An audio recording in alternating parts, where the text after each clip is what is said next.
Hello, welcome again to Fair Tax Power Radio. I'm Bob Paxton. And I'm Ron Molero. And we are the Fair Tax Guys. Still as dedicated as ever to putting the Internal Revenue Service out of business by throwing the income tax on the scrap heap of history where it belongs. That's a good way to put it. I like that, yes. Yep. So here we are for another episode. Remember, we do a half-hour episode every week that you can find on Facebook. We do a Facebook Live every Tuesday evening, 8 Eastern Time, all right? And it's also posted to YouTube, and a podcast is sent to Spreaker, Apple Podcasts, and iHeartRadio. So there's lots of places to find us. You can download the podcast onto your smartphone and listen to us in the car, you know. And we have our own website, fairtaxguys.com.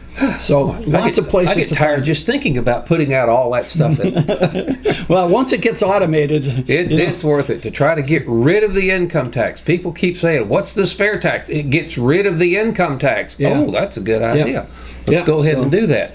But we record a little inside baseball here. We record 2 episodes, per recording session. Mm-hmm. So every one of the first episodes of a new recording session is when we go to Congress.gov and look at all of the crazy stuff that they're trying to put into the tax code. So that's what I'm going to do first. You can just hold on to that for a second because we've got some cool stuff here. Yeah. This is, you go to Congress.gov, you go to the little search bar up there at the top and put the words Internal Revenue Code in quotes.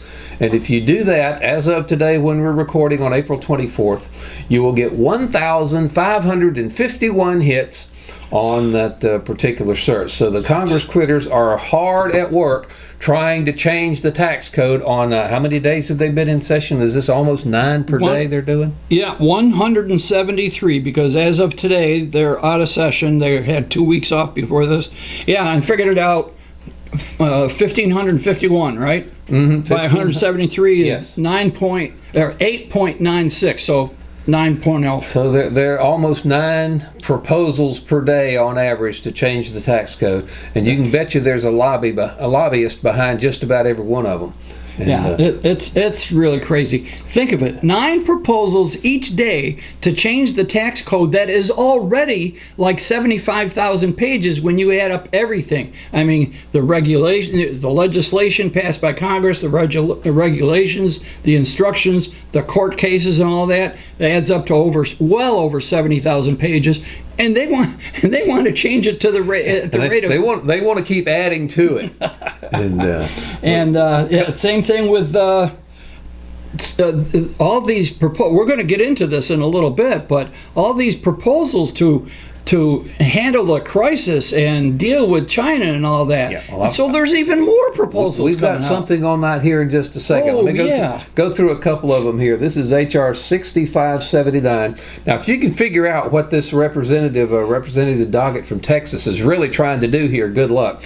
To amend the Internal Revenue Code of 1986 to allow certain taxpayers a 2-year carryback of net operating losses and to restore and make permanent the limitation on excess business losses of non-corporate taxpayers. I saw that one the other day. I read it several times and I still have no idea what he's talking about. And you go in there and you try to read it. They haven't posted the text for that one yet. So I wonder why. And probably no telling what that's all about. But they've also got the H.R. 6545 to amend the Internal Revenue Code to provide an age rating adjustment, age rating adjustment to the applicable percentage used to determine the credit for coverage under qualified health plans. They're still trying to use the tax code to mess with your health insurance. Yeah, age rated. Yeah. So, in other words, they want to give a break to old farts like us, huh? Well, here's one that's actually fairly easy to understand. To amend the Internal Revenue Code of 1986 to modify the opportunity zone tax incentives. Okay, but this is the one I really want to dig into a little bit more. Wait a minute. If you have to have an opportunity zone, wouldn't it be better to make the entire United States an opportunity zone? All right, yes. And we can do that with the fair tax. Absolutely. Yeah.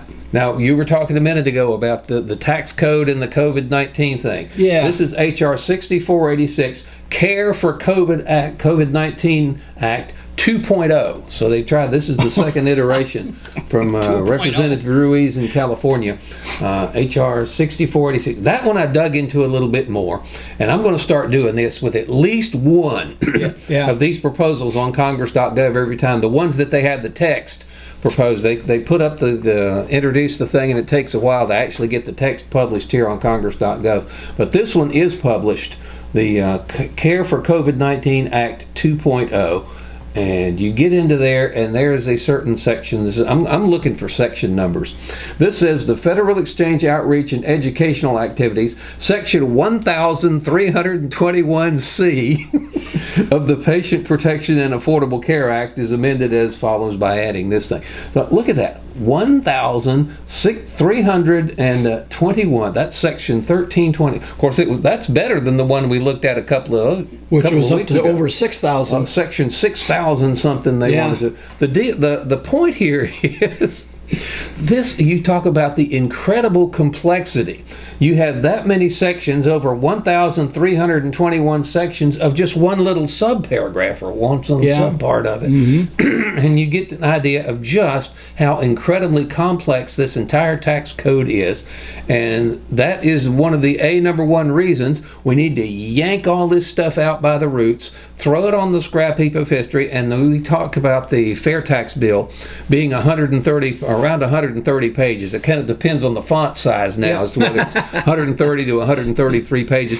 Most of that, it doesn't take anywhere near that long to describe how the fair tax works. Most of the language in the fair tax bill are references to junk like this that are repealed. So what all the Fair Tax Act repeals when it is passed makes the bulk of those 130 some pages. But when you've got a tax code that now has 1,321 sections in one particular little part of it. And I guarantee you the fair tax, even when it's all fleshed out into legislative language and so forth, instructions, it's not going to have 1,000 sections. No. Because it's so simple. Mm-hmm. It's so simple. It's a consumption tax. It's a sales tax. Everybody in the country knows what a sales tax is. Nobody seems to have big problems with it. We don't see headlines in the paper, big problems with the state sales tax. It doesn't happen because it's simple. And it's easy to implement, and it's easy to collect.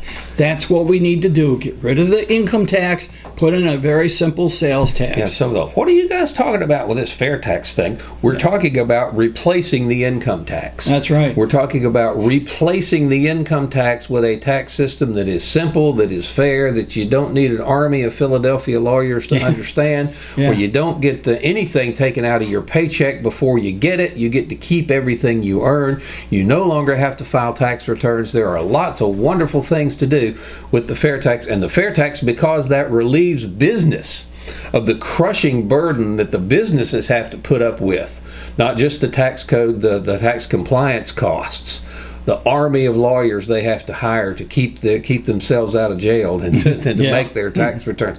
All of those costs go away with the fair tax. You talk about bringing manufacturing back to this country, the fair tax will do it in spades, no doubt. We're going to get into that. If you're new to the fair tax, I encourage you to go back to episode 198. What is the fair tax? That was a few months ago, and we decided, it's time to start over again, and start from the beginning, because we do get new people looking at the fair tax every once in a while. And then I would encourage you, after digesting 198, go to episode 200. That one is what is the prebate, which is a very important feature. So this one, I found another. This is section 1,135. Another thing refers to section 1,321. Another section 1,335 again. So Bob, we have some other things to do. It's just insane. I know. We could spend a whole boring half hour looking at all the different tax proposals. But we're not going to do that. We're going to move on to the Grassroots Corner. Now, I've told you before that the Grassroots Corner is written by Jim Bennett, who is a director on the board of directors with the Americans for Fair Taxation. Jim.Bennett at fairtax.org. Bennett has 2 N's and 2 T's, okay? Well, we have news. Before I actually go over this one, AFFT has decided to change their email blast. We started out years ago with the chairman's report. Steve Hayes is the chairman and president and chairman of the board of AFFT. Very knowledgeable. I doubt if there's anybody in the country that's more knowledgeable about true tax reform than Steve Hayes, okay? And he does a chairman's report every week that started out as an email blast, and then, thanks to Bob, became a podcast and a simple YouTube, okay? Yeah, and there's a twist in this week's one. You got to go there to our YouTube channel and check that one out. And so that's all I'm going to tell you. So then, after Jim Bennett retired from his profession, he was an attorney with the state of New Jersey, he became the grassroots director. So they added grassroots director to the chairman's report. And we always had a little section in there in Fair Tax Power Radio. All right, finally they decided, you know what, we need to simplify this. Yeah. We're going to have a chairman's report email blast all by itself on one particular day of the week. We're not sure, Wednesday, Thursday. We're going to have a Grassroots Corner. That's going to be a separate email blast on another day of the week. And Fair Tax Power Radio now has its own email blast that will come out on Tuesday to encourage people to go to the Facebook Live Tuesday evening. And then they have a second one, which is just for North Carolina, encouraging the people in North Carolina to listen to WTOB. Yes. All right. We've got a little bit more on the radio front here. We'll get to in just a few minutes. We'll get to that here. right after. But this Grassroots Corner is very simple. I'm not going to spend a lot of time. Coordinated calls to action. All right. He says, we've all gone through it. Johnson says, do this. Robert says, do that. And Clark says, do the other thing. And the result is that nobody does much of anything, and the cause doesn't move forward. Adam Yumtoff of New York, who Bob and I have talked about before, and Randy Fisher, 2 of our most active volunteers on the national stage, have come up with the solution to this action inertia, or inaction inertia.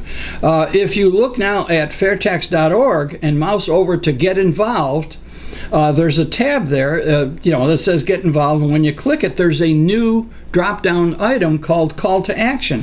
So they're going to, very simply, the rest of this talks about, they're going to have a call to action. They're going to have a new one. They're periodically going to change it, all right?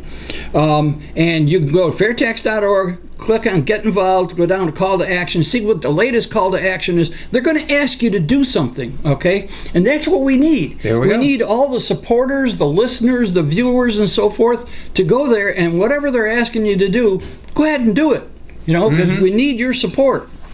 So this is going to be a separate email. Look for it in your email box. If you're not getting these emails and you want to keep up with the Fair Tax, I encourage you to go to fairtax.org and sign up there. You will not get spam because you signed up there. All right, they never sell or share your information. So that's our grassroots report. That's a good thing. The Fair Tax Power Radio will no longer be buried at the bottom of a reel log. We're going to get our own. Yeah, that's pretty cool. Yeah. One thing I want to touch on real quick before we start. We talked to Bob Scarborough, our contact up at WTOB. Who's Bob Scarborough? I done told you once. He's our contact up at WTOB in Winston-Salem. He's the one that was responsible for getting Fair Tax Power Radio on the radio station up there. We talked to him again this week, and he kind of outlined, we're not going to go into a whole lot of detail here because nothing is really firmly concrete yet, but the plan is going forward that Bob is going to try to help us get the program on a number of other different radio stations besides WTOB. And we've had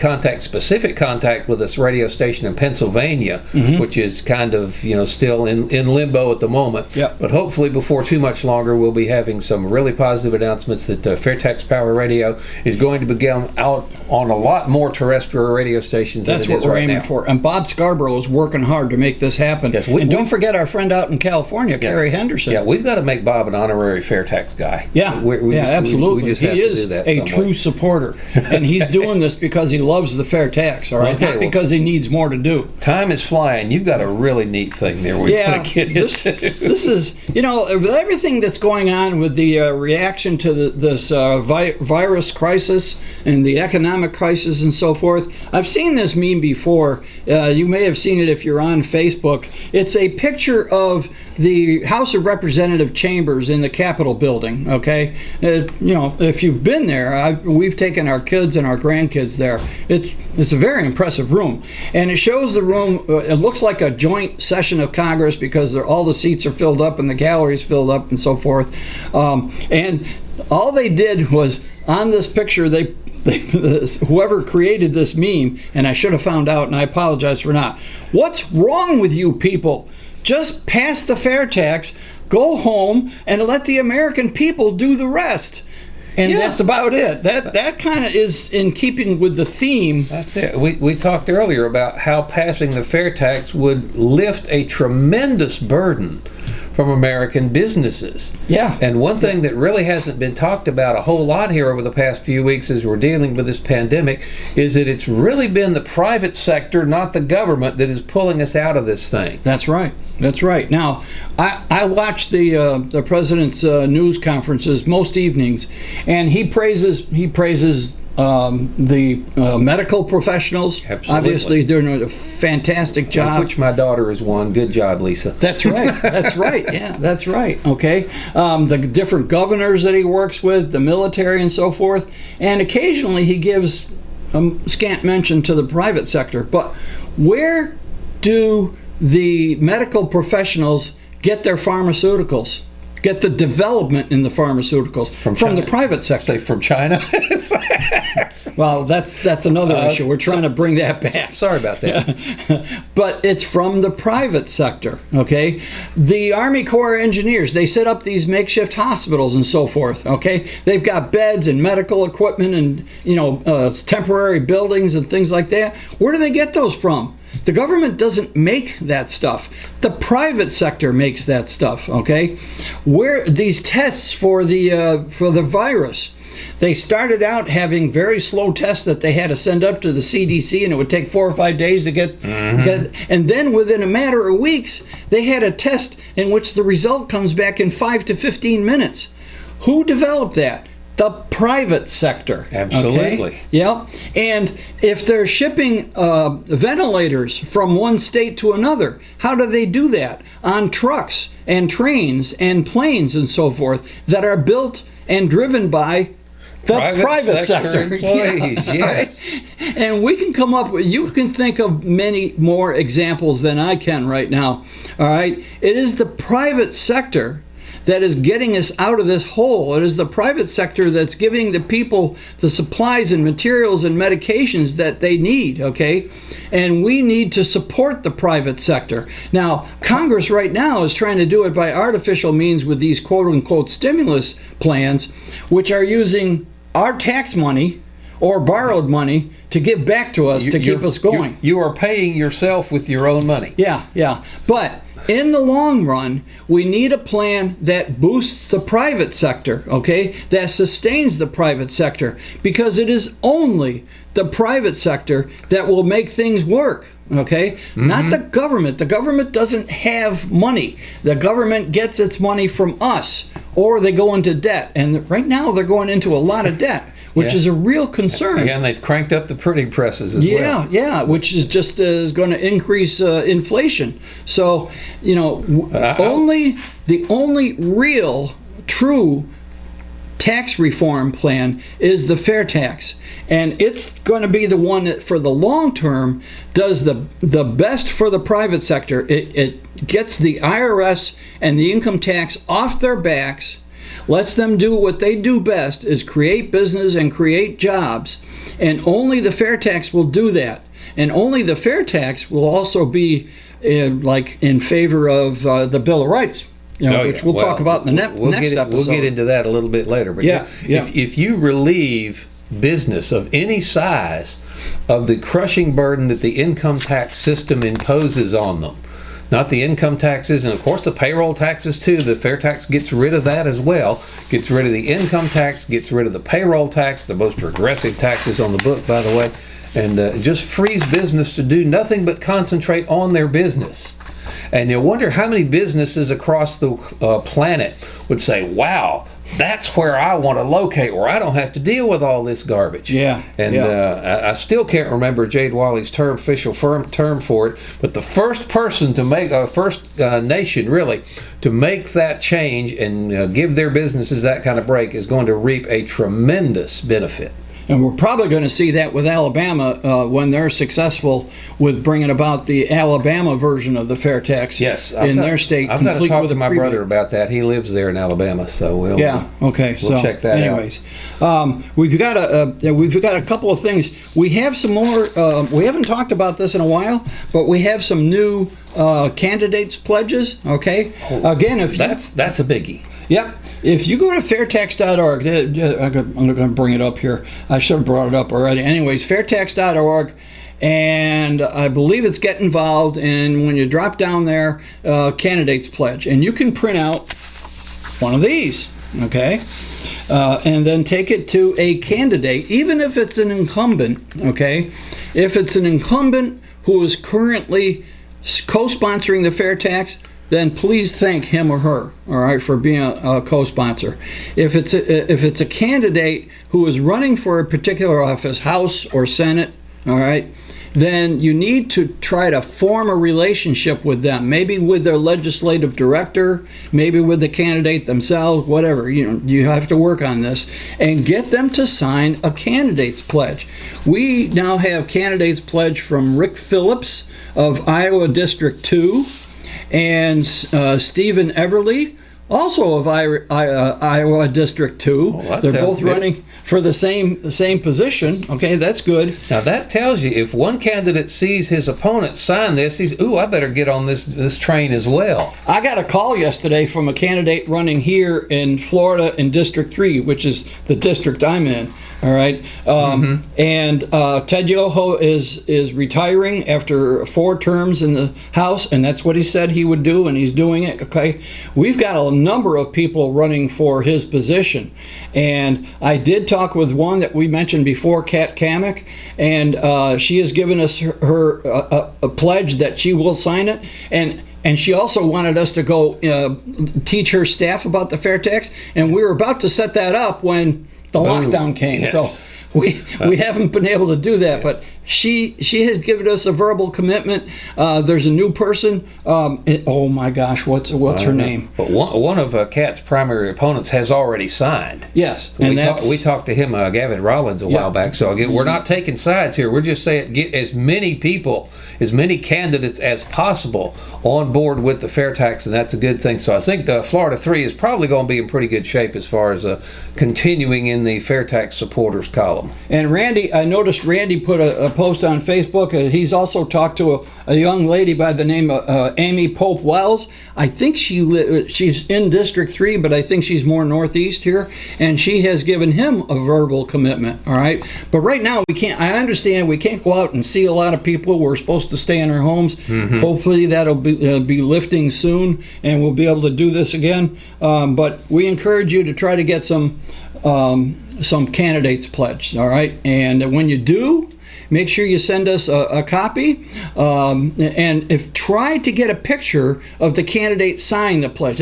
I like that. Yes. Now, hang on there. Tell them how to send it to us. Okay, let's see now. TheFairTaxGuys@gmail.com. That's one way. TheFairTaxGuys@gmail.com. And the other way is? The other way is to post it to our Facebook page. That'll do it. So either way, I prefer if you email it because then I can manipulate it a little better, but that's good. Then you can just attach the picture. And, but we want to get as many candidate pledges as we can. Because people, I've noticed it still is the case. There is a dearth in the media to talk about the fair tax. Yeah, nobody. The business anchors don't want to talk about it. The politicians don't want to talk about it, and that gives people the impression, fair tax is a little fringe movement that only a very small percentage of people actually support. But really, it's true. Once you understand it, you'll demand it. Because that happens over and over again with us. When people truly learn about it with an open mind, and they love it. They really love it. So the more people we can show, people can look and see, hey, this candidate's for it, this candidate's for it, this candidate's for it, this candidate's for it. We've got quite a good number of candidates that have already signed the pledge for this election cycle, and we'd certainly like to get a whole lot more, and if you can help us out, have at it. Okay, you'll notice that I have a little bit expanded call to action page here. I've added a few things. We've got about 3.5 minutes to do it. I know. So anyways, I've already mentioned Join AFFT. Go to fairtax.org and join, okay? And you'll get their emails and so forth. And if the spirit moves you, if you want to support AFFT, you can join the 1040 Club, all right? Which is just fairtax.org/1040. You can also get involved in your state and local. I think most states have some kind of a fair tax group. And you can go to fairtax.org and find out, go to the section that shows you the state organization. So you can do that. And some of these states are really hitting it hot and heavy. We mentioned Alabama and Georgia a lot. They're going to replace, or have a legislative proposal in place to get rid of the state level income tax and replace it with a consumption tax modeled on the fair tax with a prebate and all. So if you're in one of those states, or if you'd like to see your state income tax go away, imagine there are probably some people in New York that would like to see their state income tax go Adam Yumtoff, for one. Yeah, they're pretty active up there. Okay, you can write letters to the editor. You don't have to be an expert. Okay, you can. And Bob made a good point the last time. Stick to one particular feature of the fair tax and concentrate on that. Don't try to cover the entire subject in a 250 or 300 word essay. So there's just not enough room to do that. And you can call your local and national talk shows. Remember that our buddy Randy Fisher, he got on with the Rush Limbaugh show. Rush was out, and Todd Herman was on there. And come to find out, Todd Herman's a fair tax fan. So this was a big one, though. Go to whitehouse.gov. Yeah. And you can leave messages for the president, whitehouse.gov/contact, I believe it is. Yep. And you can leave a message, hey, Mr. President, why don't you go down in history as the guy that put a padlock on the Internal Revenue Service and did the entire nation a great service by getting rid of the income tax. Yep. And so I know that the president is surrounded with people who know about the fair tax. We just kind of prod him into using his bully pulpit, and it is a big one, to start advocating for the fair tax. Of course, if he does it, there are going to be some people that automatically don't like it, and then there are going to be others that automatically do like it, but at least it'll be in the conversation. Yeah, exactly. And if it's in the conversation, then I think it wins on the merits without a problem at all.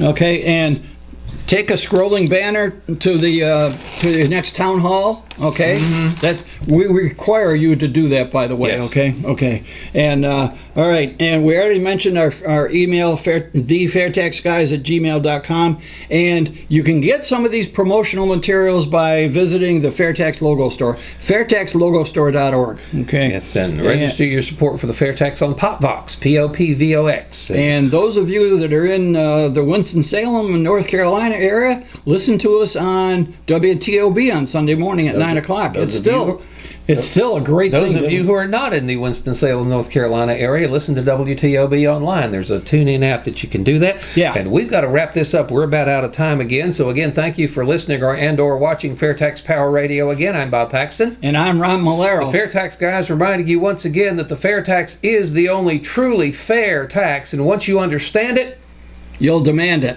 Thank you. So, what did you find in the Fairtax Logo Store this week? We have got brand new, we've been talking about this for a while, but the brand new prebate schedule based on the 2020 poverty guidelines. So if you're a family of four, your prebate would be $661 a month if the fair tax were the law. Just two adults like me and the wife would be $489. So you can get these little prebate cards that have a little information about the fair tax on the front and the prebate schedule on the back. There you go. So carry these with you, hand them out to folks and say, how would you like to have, how big is your family? Would you like to have $747 a month? These are a very popular item because they're compact. Yes. Keep them in your shirt pocket. Okay, and a little bit bigger is the fair tax palm cards. All right, good information about the fair tax. They come in packets of 100, I believe. Umbrellas. We have the new yard signs also. All right, they're new about 6 months ago, and I think they're a lot better than the ones we had before. So there are lots of things on the fairtaxlogostore.org, fairtaxlogostore.org. Go to that website, take a look at all the items. Please purchase something and visibly demonstrate your support for the fair tax. That'll help us out. Thank you.